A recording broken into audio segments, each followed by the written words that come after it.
He was really, really. Do you think that Undertaker is Vince McMahon's greatest creation as far as gimmick wise?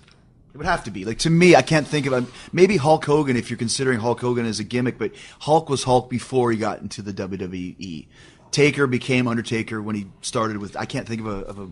I think as a pure, it happened in the WWF. Yeah, he's got to be.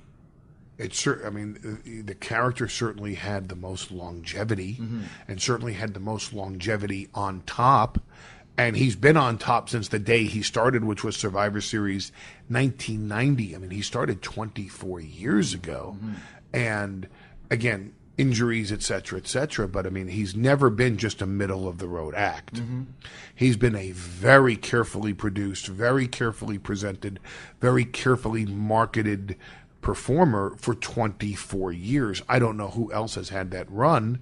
Hogan didn't have that run. No, and Hogan was created, obviously was streamlined by Vince, but he was working as Hulk Hogan for Vern and Correct. for Vince's dad, early on. But another thing I wanted to talk about was just how tough Taker is, to be able to work a whole match with a concussion. The reason why I say this, we all have a real connection with Taker. You worked with him at the Streak, had a great program with him. You just were in the ring when he lost the streak. And the last world title Taker ever held, and the last world title I ever held, I beat Taker for it in the Elimination Chamber. And as he was coming down to the ring for that match, the pyro went off in his face 3 times. I don't know what happened, but he got literally burned.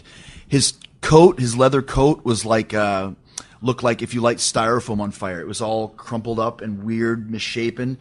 The only thing that saved him was his hat protected his face, his hair protected him, but his whole chest, he wears that singlet, was beet red, and it was white underneath. Now, he gets burned. He comes out on stage, and I was right there from my pod, and I could see a bird's eye view.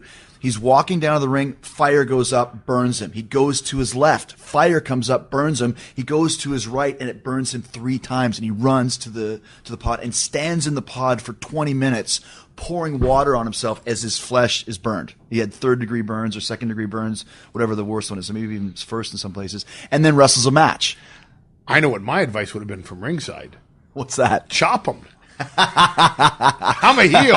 It's funny. I put him in the Walls of Jericho, and he stayed in it for a while, and he said that hurt him the most because his chest is pressed to the mat, pushing off. But after the match, I go backstage, and Vince and Taker are already in the trainer's room. And I remember Taker, super calm. He's the Fonz, man. He's the coolest guy in the dressing room.